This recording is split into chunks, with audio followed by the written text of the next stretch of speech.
नमस्ते बच्चों।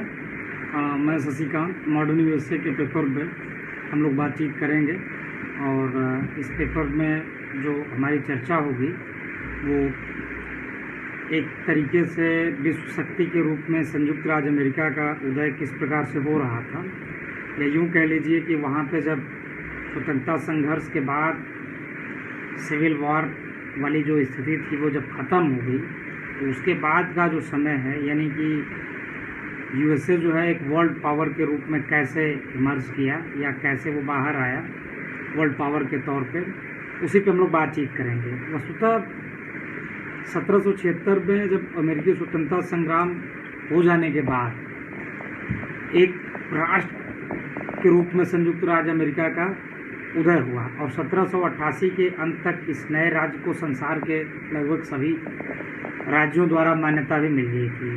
अपनी जन्मकालीन जो परिस्थितियां थी, या यूँ कह लीजिए कि जिन परिस्थितियों में संयुक्त राज्य अमेरिका का उदय हुआ था, उन परिस्थितियों में सबसे महत्वपूर्ण और सबसे एक प्रमुख कारण ये था कि उस समय देश के समक्ष सर्वाधिक एक बड़ी चुनौती वो ये थी कि वो एक देश के रूप में संयुक्त राज्य अमेरिका का पुनर्निर्माण करना, यानी कि संयुक्त राज्य अमेरिका अपने प्राकृतिक संसाधनों के परिपूर्ण होने के बावजूद और विकास की असीम संभावनाओं के होने के बावजूद भी एक ऐसा अविकसित देश था जहाँ पे तमाम ऐसी संभावनाएं थी, जहाँ जिसमें लोकतंत्र व अन्य प्रकार की ढेरों ऐसी संभावनाएं थी जिनके आधार पर ये सोचा जा सकता था या समझा जा सकता था कि वहाँ पे उस पूरे इलाके का, या यूँ कह लीजिए कि उस पूरे राष्ट्र राज्य का निर्माण हो।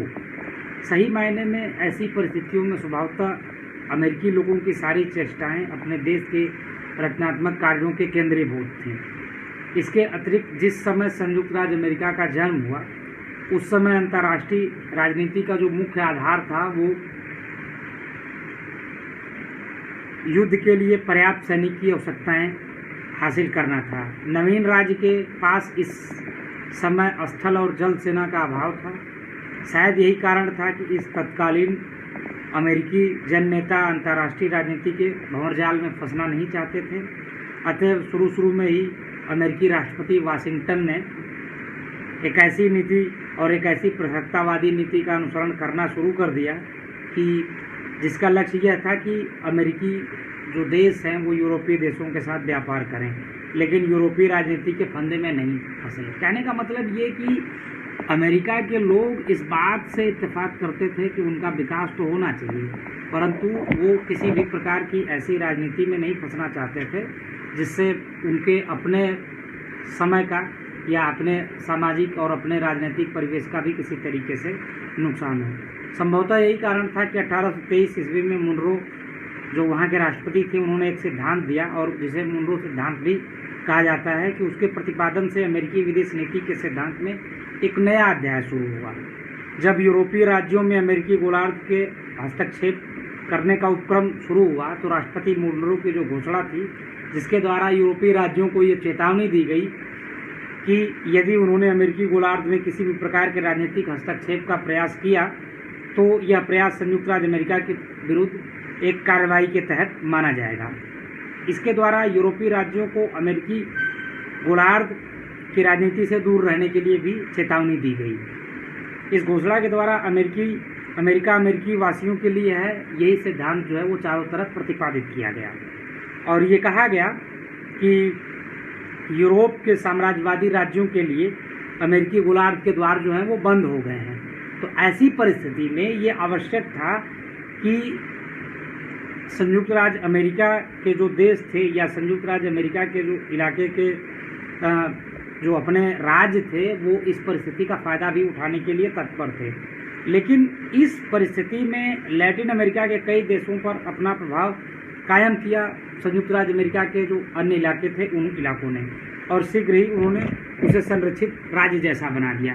कहने का मतलब ये है कि जब वहाँ पे एक तरीके से व्यापार की ऐसी परिस्थितियाँ और प्रवृत्तियाँ शुरू हो गई जिनसे उनको अपना विकास करने के पूरा मौका मिलने लगा, तब उन्होंने अमेरिकी प्रभुत्व का उदय का जो काल है वो व्यवस्थित तरीके से शुरू होना हम मान सकते हैं। संयुक्त राज्य अमेरिका की नवीन साम्राज्यवादी मनोवृत्ति का पहला जो शिकार था वो मैक्सिको था। वहाँ काफ़ी ज़मीनें थी और इसके लालच में ही शीघ्र ही अमेरिकी नागरिकों का वहाँ पे तांता लगने लगा और ये लोग अपने साथ निग्रो गुलामों को लाते थे और वहाँ कपास की खेती कराना चाहते थे।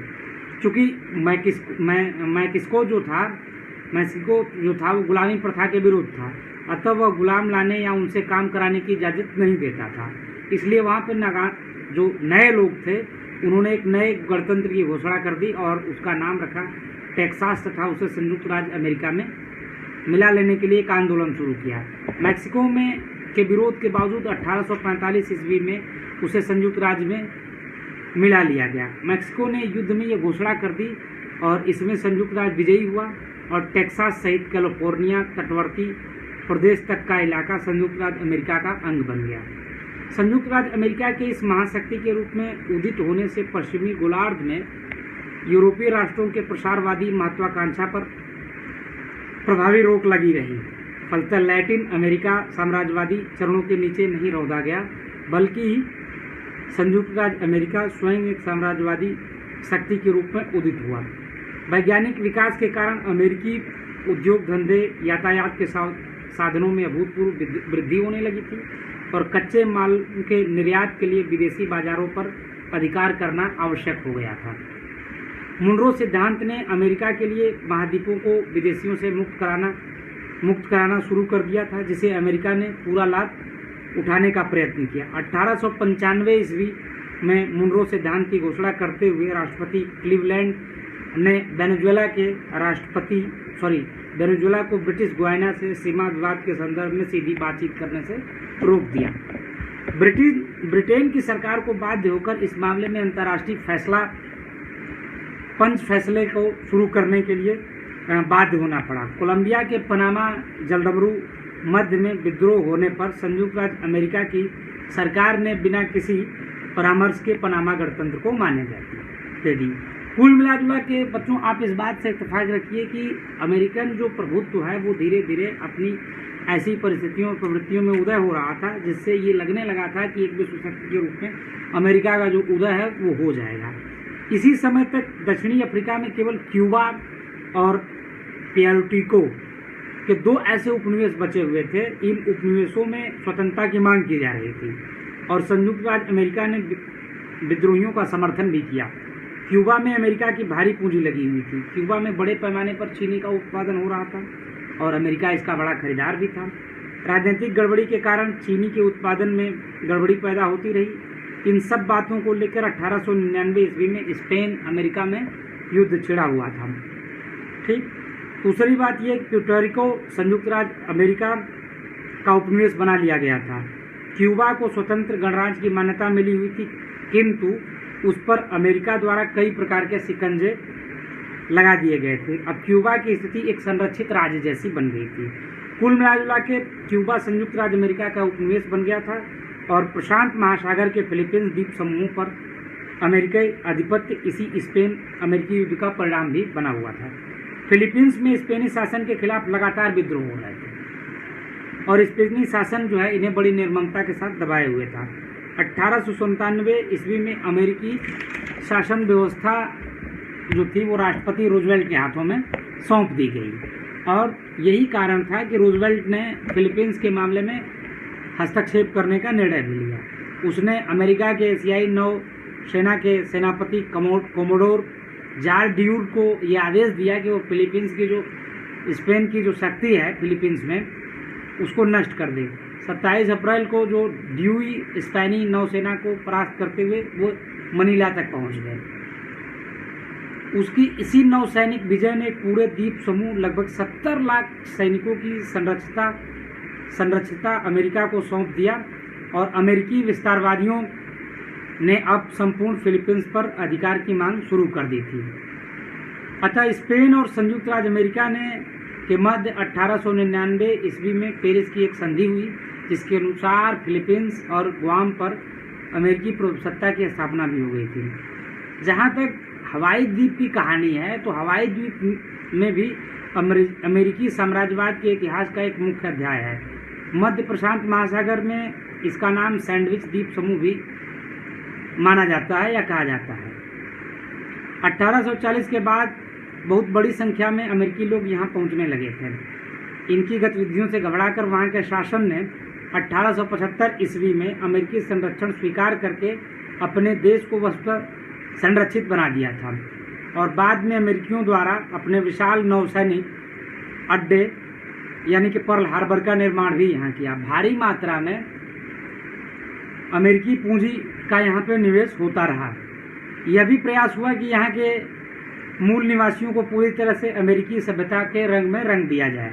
कालांतर में हवाई द्वीप समूह जो है वो जुए, मद्यपान और तमाम तरीके के ऐसे गलत कार्यों का अड्डा हो गया कि वहाँ पे समस्याएं बढ़ने लगी थी और वहाँ की शासिका ने अपने देशवासियों की अमेरिकीकरण की प्रवृत्ति को रोकने के लिए तमाम ऐसे प्रयास किए, परंतु अमेरिकी हितों को खतरा देखते ही रानी को वहाँ से गद्दी से उतार दिया गया और 1898 ईस्वी आते आते हवाई द्वीप समूह को औपचारिक रूप से अमेरिका में मिला लिया गया। दूसरा एक महत्वपूर्ण संदर्भ ये है कि सुदूर पूर्व अमेरिका 19वीं सदी के चौथे दशक में संयुक्त राज्य अमेरिका ने सुदूर पूर्व के दो देशों यानी कि चीन और जापान में भी रुचि लेना शुरू किया। इस बात का यह प्रमाण है कि अमेरिका, यदि आप इस बात से सोचिए जरा कि यदि अमेरिका जैसा देश दुनिया के दूसरे कोने के देश और जो कि वहाँ से एकदम सुदूर पूर्व में है, यदि चीन और जापान जैसे देशों में यदि वो उसकी रुचि बढ़ने लगी हो तो आप इस बात से अंदाज़ा लगा सकते हैं कि वो अमेरिका जो है वो एक विश्व शक्ति बनना चाह रहा था। यूरोप के राज्य चीन की राजनीतिक कमजोरी से लाभ उठाकर उसे अपने साम्राज्यवादी शिकंजे में जकड़ लेना चाहते थे। इसी के कारण फलस्वरूप 1839 ईस्वी में प्रथम अफीम युद्ध शुरू हुआ, जिसमें ब्रिटेन ने चीन को पराजित कर उस पर 1842 ईस्वी में नानकिंग की संधि थोप दी और विदेशियों के लिए चीन का दरवाज़ा खोल दिया। ब्रिटेन के साथ ही नानकिंग की संधि होने के बाद अन्य यूरोपीय राज्य भी चीन के साथ संधि करने के लिए उत्सुक हो उठे थे। इस दिशा में पहल करने का जो प्रयास था वो सबसे पहला प्रयास जो है संयुक्त राज्य अमेरिका के द्वारा किया गया। अमेरिका के राष्ट्रपति टाइलर ने केलक केंसिंग को अपने प्रतिनिधि के रूप में चीन भेजा। अमेरिका के राष्ट्रपति के द्वारा ये भेजने के बाद मकाओ पहुंचकर कसिंग ने चीनी सरकार के समक्ष अमेरिकी नीति को स्पष्ट करने की चेष्टा की और वहां चीन के साथ एक संधि करके ब्रिटेन की तरह अमेरिका के लिए भी चीन में सुविधाएं मांगने की दरख्वास्त की। केलेब कसिंग चीन के सम्राट के साथ भेंट तो नहीं कर सके, परंतु उन्होंने चीन के उच्चाधिकारियों के साथ एक संधि कर ली। इस संधि के दौरान चीन में अमेरिका को वो सारी सुविधाएं मिलने लगी थी जिनके आधार पर यह माना जा सके कि अमेरिकी हितों को प्रश्रय मिलना शुरू हो गया था, जो कि नानकिंग संधि के द्वारा इसी तरीके की बहुत सारी सहूलियत जो है वो ब्रिटेन के लोगों को मिलती थी। लेकिन कुछ मामलों में ये संधि जो थी वो नानकिंग की संधि से अलग थी। इसके अनुसार चीनी नागरिक के विरुद्ध यदि किसी अमेरिकी नागरिक द्वारा अभियोग लगाया जाए तो उसके मुकदमे का निर्णय चीनी अदालत में ही किया जा सकता था, परंतु अमेरिकी नागरिकों पर लगाए गए अभियोगों का निर्णय केवल अमेरिकी अदालत में ही संभव था। इस संधि ने चीन की प्रभुसत्ता को सीमित कर दिया। इस तरह राज्य क्षेत्रातीत का सिद्धांत विकसित हुआ और चीन में विदेशियों को मनमानी करने की पूरी छूट मिल गई। इसके बाद चीन पर विदेशियों के अतिक्रमण का सिलसिला जारी रहा और चीन में अधिक से अधिक सुविधाएं प्राप्त करने के लिए यूरोपीय राज्यों की होड़ मच गई। इसका परिणाम ये हुआ कि चीन विविध यूरोपीय राज्यों के प्रभाव क्षेत्रों में बढ़ गया। चीन में यूरोपीय राष्ट्रों की इस बंदर बांट को देखते हुए संयुक्त राज्य अमेरिका का चिंतित होना स्वाभाविक था। फिलीपींस और गुआम पर अधिकार करने के पश्चात संयुक्त राज्य अमेरिका ने चीन की ओर ध्यान देना शुरू किया। यूरोपीय राज्य ने चीन में अपना प्रभाव क्षेत्र कायम करना भी प्रारंभ किया। वे अपना अधिकार जो है वो उसकी सुविधा का प्रयोग करके चीन में अमेरिकी हितों को खतरा में डाल सकते थे, परंतु अमेरिका चीन में प्रभाव क्षेत्र कायम करने के लिए कोई अनुचित दबाव नहीं डालना चाहता था। अतः अपने व्यापार की सुरक्षा के लिए नए क्षेत्रों में बाजार की सुविधा पाने के लिए संयुक्त राज्य अमेरिका ने उन्मुख द्वार यानी कि ओपन डोर की जो नीति है वो उस नीति का प्रतिपादन किया। तत्कालीन अमेरिकी विदेश सचिव जॉन हे ने घोषणा की कि अमेरिकी यूरोपीय राज्यों के द्वारा चीन के समान अवसर प्राप्त करना चाहता है। प्रभाव क्षेत्र प्राप्त कर कोई राष्ट्र दूसरे राष्ट्र के हित के बाधक नहीं बने, बल्कि सभी राष्ट्र मिलकर समान रूप से व्यापार आदि के अवसर से लाभ उठाएं। उन्मुख द्वार नीति का यही मूलाधार था। 6 सितंबर 1899 को जॉन हे ने एक शपथ पत्र द्वारा यह मांग की, या एक सूचना पत्र द्वारा यह मांग की कि चीन के सभी देशों में व्यापार करने की समान सुविधाएं दी जाएं, लेकिन समान अवसर के नाम पर चीन में अमेरिकी प्रभाव कायम करने की यह एक कूटनीतिक प्रयास था, जिसके द्वारा अमेरिका ने सबको यह जता दिया था कि चीन में उसके हित भी हैं और उन्हें बचाने के लिए संयुक्त राज्य अमेरिका काफ़ी सक्रिय हो उठा है। जापान के मामले में भी संयुक्त राज्य अमेरिका ने कारगर ढंग से हस्तक्षेप किया।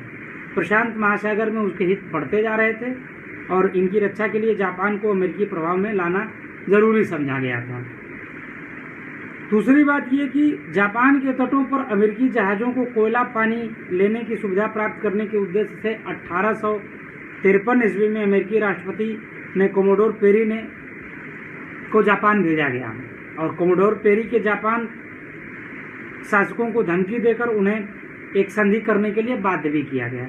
1854 की इस संधि के अनुसार अमेरिका को नागासाकी, शिमोदा और हैकोपर के बंदरगाहों में कोयला, पानी और रसद लेने और जहाज़ों की मरम्मत की सुविधा दी गई। इस प्रकार जापान का दरवाजा खोलने का श्रेय जो है वो संयुक्त राज्य अमेरिका को प्राप्त है।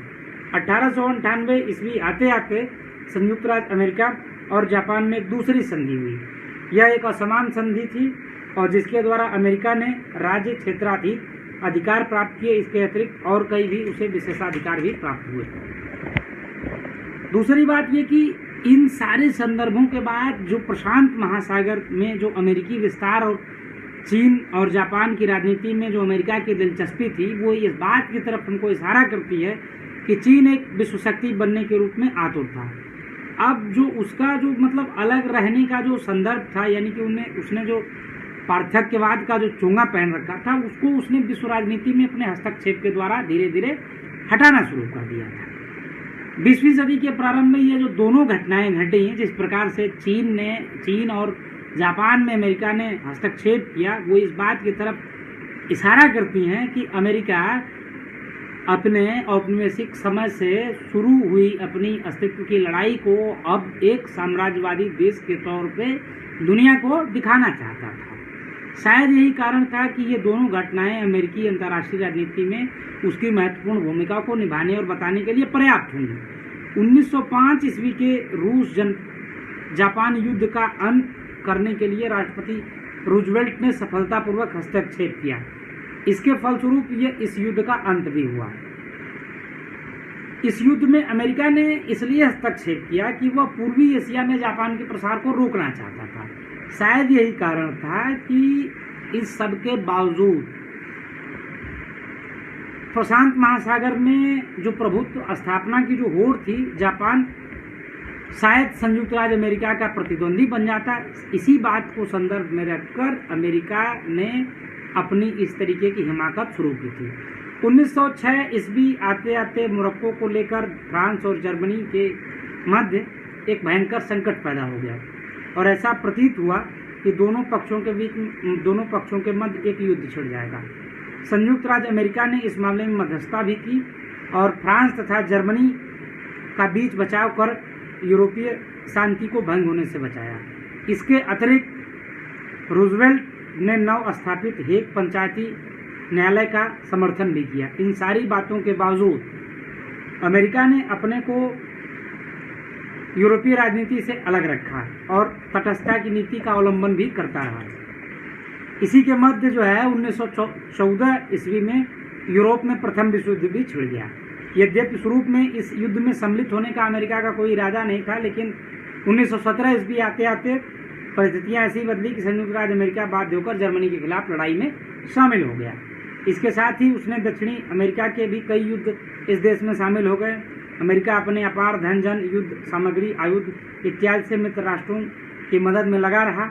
संपूर्ण अमेरिकी शक्ति युद्ध को सफल बनाने में लगी रही और यूरोपीय युद्ध स्थल पर अमेरिकी सेनाएं भेजी जा रही थी। इस प्रकार युद्ध जीतने के लिए बहुत बड़े पैमाने पर व्यवहारिक कार्रवाइयाँ शुरू कर दी गई थी और इसमें कोई संदेह नहीं कि संयुक्त राज्य अमेरिका के इस कारगर हस्तक्षेप के कारण मित्र राष्ट्र जर्मनी को पराजित करने में सफल भी रहे। इस समय जब ये सब कुछ चल रहा था तो बच्चों इस समय संयुक्त राज्य अमेरिका के जो राष्ट्रपति थे वो वुडरो विल्सन थे। वुडरो विल्सन जहाँ एक और ये मानते थे कि युद्ध जीतने का सैनिक प्रयास करता है, वहीं दूसरी ओर युद्धोपरांत अस्थायी शांति की नींव रखने का भी प्रयास किया जाना चाहिए। इसी उद्देश्य से प्रेरित होकर उन्होंने अपने 14 सूत्री कार्यक्रमों की भी शुरुआत या बुनियाद रखी थी। इन्हीं सूत्रों में युद्धोत्तर विश्व के पुनर्निर्माण के लिए कार्यक्रम प्रस्तुत किए गए। जर्मनी ने इन्हीं सूत्रों के आधार मानकर युद्धों में पराजित होकर आत्मसमर्पण कर दिया। युद्ध के बाद सारे संसार में सर्वाधिक लोकप्रिय व्यक्ति राष्ट्रपति वुडरो विल्सन ही थे। विजित और विजेता सभी एकटक उन्हीं की तरफ देखते थे। पेरिस के शांति सम्मेलन में भाग लेने वह स्वयं यूरोप आए और मानवता के त्राता के रूप में उनका एक अभूतपूर्व स्वागत भी किया गया। और जब लंदन और रोम होते हुए जो पेरिस पहुंचे तो उनका जो स्वागत हुआ था वो इतना भव्य हुआ था कि जिससे लगा कि वो एक तरीके से मानव समाज को एक तरीके से विश्व युद्ध के चंगुल से बचाने में एक नायकत्व प्राप्त करने वाले व्यक्ति के रूप में उन्हें माना गया। प्राचीन रोमन साम्राज्यवाद के पतन के पश्चात यूरोप में विल्सन जैसा स्वागत शायद किसी राष्ट्र के राजनेता का हुआ होगा। विल्सन ने इस शांति सम्मेलन में भाग लिया और शांति संधियों के प्रारूपों को तैयार करने में उन्होंने बड़ी भूमिका निभाई और इन्हीं शांति संधियों के आधार पर युद्धोत्तर विश्व का निर्माण भी किया गया। दूसरी बात यह कि इन सबके विशेष प्रयास से राष्ट्र संघ की स्थापना भी हुई और अमेरिकी राष्ट्रपति द्वारा विश्व राजनीति को इस निर्णायक ढंग से प्रभावित करने के प्रयास ने संसार को यह बता दिया कि एक विश्व शक्ति के रूप में अब संयुक्त राज्य अमेरिका का उदय हो चुका है और आगे आने वाले वर्षों में संयुक्त राज्य अमेरिका की जो भूमिका होगी वो ज़्यादा प्रभावकारी होगी और दुनिया में वो एक नेतृत्वकर्ता के रूप में ज़्यादा प्रसिद्ध होगा और अमेरिकी जो साम्राज्य और अमेरिकी जो प्रभुत्व का जो संदर्भ है वो दुनिया के सामने ज़्यादा महत्वपूर्ण रूप से सामने आने वाला है। धन्यवाद।